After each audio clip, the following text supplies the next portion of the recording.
भाग 5वां। उसके चले जाने के बाद मिनट भर तक विजया विचारों में डूबी चुप बैठी रही। उसके बाद सहसा चकित होकर मुंह उठाते ही बिल्कुल अकारण ही उसके गालों पर हल्की सी लालिमा दौड़ गई। विलास की नज़रें दूसरी ओर न जमी होती तो उसके आश्चर्य और अभिमान की शायद सीमा न रहती। विजया ने मीठी हंसी के साथ कहा, हम लोगों की बात तो पूरी ही नहीं हो पाई, तो फिर ताल्लुका ले लेने की आपके पिताजी की राय है। विलास खिड़की के बाहर देख रहा था। उसने उसी भाव से कहा, हूँ।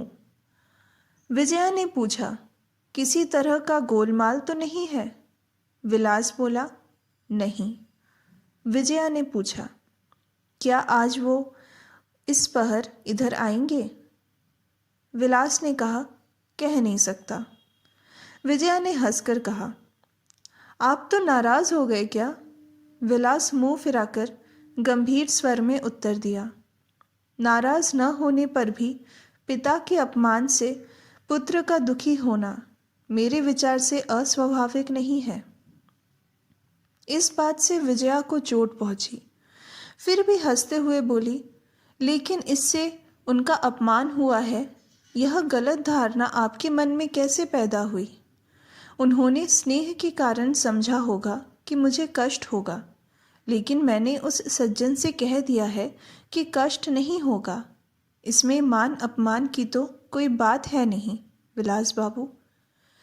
विलास की गंभीरता रत्ती भर भी कम नहीं हुई। सिर हिलाकर बोला, यह बात नहीं है। आप अपनी स्टेट की जिम्मेदारी खुद लेना चाहती हैं, अच्छी बात है, लीजिए, लेकिन मुझे पिताजी को सावधान कर देना होगा, नहीं तो पुत्र के कर्तव्य में कमी आ जाएगी। इस असंभावित अप्रिय उत्तर से विजया हैरान रह गई। फिर बहुत ही दुखी मन से बोली, विलास बाबू, इस साधारण बात को आप इस रूप में लेकर इतना भीषण बना लेंगे, मैंने सोचा भी न था। अगर ना समझी से अन्याय कर बैठी हूँ तो अपराध स्वीकार करती हूँ, भविष्य में फिर न होगा। विजया ने ये कहकर विलास के मुंह की ओर देखकर लंबी सांसें ली। उसने सोचा, इसके बाद किसी को कहने के लिए कुछ शेष नहीं रह सकता। दोष स्वीकार कर लेने पर अपराध समाप्त हो जाता है। लेकिन उसे यह मालूम नहीं था कि कुछ लोग आदमखोर के समान होते हैं, जिनकी विषैली भूख किसी की कमी पकड़ने के बाद बुझने ही नहीं पाती। इसलिए जब विलास के प्रत्युत्तर में कहा, तो फिर पूर्ण गांगुली से कहला भेजो कि राज बिहारी बाबू ने जो हुक्म दिया है उसे रद्द करना आपकी शक्ति से बाहर है, तब विजया की आंखों के सामने इस व्यक्ति के हिंसक प्रकृति स्पष्ट नाच उठी। कुछ पल चुपचाप ताकते रहकर धीरे से बोली, ये क्या बहुत बड़ा अन्याय नहीं होगा? मैं स्वयं ही चिट्ठी लिखकर उनकी अनुमति ले लेती हूँ। विलास बोला, अब अनुमति लेना न लेना दोनों ही समान है। आप अगर गांव भर में उन्हें अश्रद्धा के योग्य बना डालना चाहती हैं तो मुझे भी अत्यंत अप्रिय कर्तव्य का पालन करना होगा। विजया क्रोध से तड़प उठी, लेकिन स्वयं को संभालकर शांत स्वर में पूछा, वह कर्तव्य कौन सा है सुनो? विलास बोला, वह आपकी जिम्मेदारी के काम में हाथ न डाले। आपके कहने से वह मान जाएंगे? कम से कम मुझे प्रयत्न तो करना ही होगा। विजया ने पल भर चुप रहकर दूसरी ओर देखते हुए कहा, बहुत अच्छा, आप जो कर सके करें, लेकिन मैं किसी के धर्म कर्म में बाधा नहीं डाल सकूंगी। आवाज़ में नरमी होते हुए भी भीतरी क्रोध छिपा नहीं रहा। विलास ने तेजी से कहा, आपके पिता होते तो वह ये बात कहने का साहस न कर पाते। विजया घूमकर खड़ी हो गई और विलास की ओर देखकर बोली, अपने पिता की बात आपकी अपेक्षा मैं कहीं अच्छी तरह जानती हूँ, लेकिन इस बात को लेकर तर्क करने से क्या लाभ? मेरे नहाने का समय हो गया, मैं जाती हूँ। ये कहकर सारी बकवास को जोर से बंद करके जैसे ही वह उठी, क्रोध से पागल विलास के मुंह पर से उधार ली भद्रता का बनावटी मुखौटा पल भर में उतर गया। अपने स्वभाव को एकदम नंगा करके कटुता भरे स्वर में कह बैठा, औरतों की जात ही ऐसी नमक हराम होती है। विजया ने कदम बढ़ा लिए थे। वह विद्युत गति से पलटकर खड़ी हो गई। पल भर उस जंगली के मुंह की ओर देखकर बिना कुछ बोले धीरे से बाहर चली गई। यह देखकर विलास सूख गया। किसी को यह भ्रम न हो जाए कि विलास पृथ्वी भक्त के अधिकता के कारण विवाद कर रहा था। इन लोगों का स्वभाव ही ये है कि बातें चाहे जो हो और उसका कारण भले ही कितना भी असंग हो, छिद्र पा जाने पर उसे अकारण बड़ा करके दुर्बल को सताने में, भयग्रस्त को अधिक भय दिखाकर परेशान करने में ही उन्हें आनंद का अनुभव होता है। लेकिन जब तिल भर भी दबे बिना उसे नीचा दिखाकर विजया घृणा से भरकर चली गई, तब इस गले पड़ी कलह को समस्त शूद्रता ने उसे बहुत ही छोटा बना दिया। वह थोड़ी देर चुप बैठा रहा और मुंह पर कालिक सी लगाकर धीरे धीरे चला गया। तीसरे पहर रासबिहारी लड़के को साथ लेकर आए। बोले, काम अच्छा नहीं हुआ बेटी। मेरी आज्ञा के विरुद्ध आज्ञा देकर मुझे अत्यधिक लज्जित किया गया है, लेकिन जायदाद तुम्हारी है, इसलिए इस बात को लेकर मैं अधिक खींचतान नहीं करना चाहता। लेकिन बार बार ऐसा होने पर तो आत्मसम्मान की रक्षा के लिए मुझे अलग होना ही पड़ेगा। विजया ने कोई उत्तर नहीं दिया। मौन रहकर एक प्रकार से अपराध स्वीकार कर लिया। रासबिहारी ने नम्र होकर जायदाद के बारे में बात उठाई। नया ताल्लुक खरीदने की सलाह करने के बाद उन्होंने कहा, जगदीश का मकान जब तुमने समाज को दान कर ही दिया है बेटी, तब और देर न करके पूजा की छुट्टी खत्म होते ही उसका दाखिला ले लेना होगा। क्या कहती हो? विजया ने सिर झुकाकर कहा, आप जो उचित समझेंगे वही होगा। उनकी रुपए चुकाने की मियाद खत्म हो गई? रासबिहारी ने कहा, बहुत दिन पहले हो गई। जगदीश ने अपना सारा फुटकर कर्ज चुकाने के लिए तुम्हारे पिता से 8 वर्ष के करार पर 10,000 रुपये लेकर रहननामा लिखा लिया था।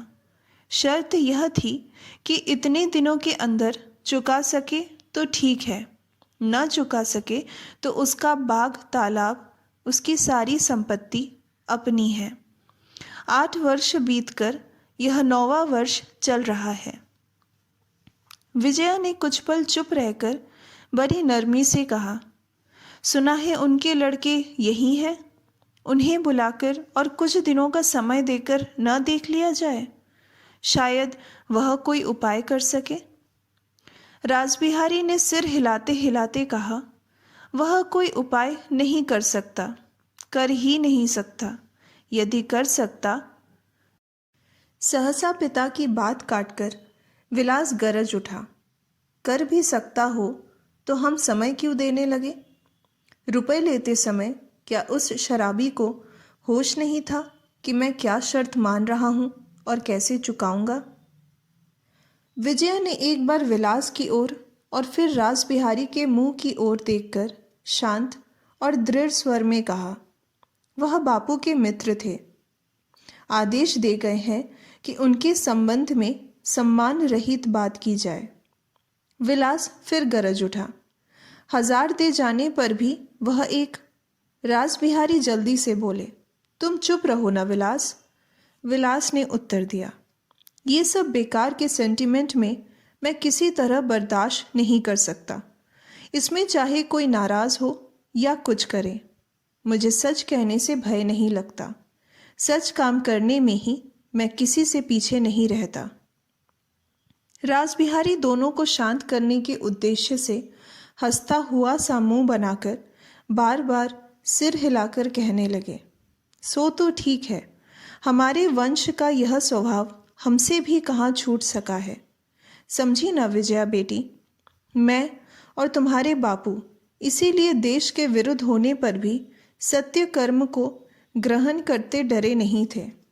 विजया ने कहा, मरने से पहले बापू मुझे आदेश दे गए थे कि कर्ज चुकाने के लिए मैं उनके बाल्य बंधु का घर द्वार न बिकवाऊं। कहते कहते उसकी आंखें छलछला उठी। स्नेहमय पिता का जो अनुरोध उनके जीवन काल में एक असंगत विचार जान पड़ता था, उनकी मृत्यु के बाद आज वही किसी प्रकार न टाले जाने के आदेश के समान व्यवधान बन गया था। विलास ने कहा, तो फिर स्वयं ही कर्ज को रद्द क्यों नहीं कर गए बताओ। विजया ने उसे उत्तर न देकर राज बिहारी के मुंह की ओर देखकर दोबारा कहा, मेरी इच्छा है कि जगदीश बाबू के पुत्र को बुलवाकर उन्हें सारी बातें बता दी जाएं। उनके उत्तर देने से पहले ही विलास फिर बेशर्म की तरह बोल उठा, और अगर वह और 10 वर्ष का समय मांगे तो वह भी देना होगा क्या? अब तो जान पड़ता है समाज प्रतिष्ठा की आशा को समुद्र के अतल गर्भ में विसर्जित कर देना होगा। विजया ने इसका भी कोई उत्तर दिए बिना रासबिहारी से कहा, क्या आप एक बार उन्हें बुलाकर इस विषय में उनकी इच्छा क्या है जान नहीं सकते? रासबिहारी ठहरे अत्यंत धूर्त लड़के के उद्धत आचरण पर मन ही मन अप्रसन्न होने पर भी उन्होंने उसकी ही राय को उचित प्रमाणित करने के लिए भूमिका रचकर शांत संयत स्वर में कहा, देखो बेटी, तुम लोगों के बीच तीसरे आदमी का बोलना अनुचित है, क्योंकि जिस बात में तुम लोगों का हित है आज नहीं तो कल तुम लोग ही निश्चय कर सकोगे। इस बूढ़े की राय की आवश्यकता ही नहीं पड़ेगी, लेकिन बात जब कहनी है तो कहना ही पड़ेगा। इस मामले में तुम्हारी ही भूल हो रही है।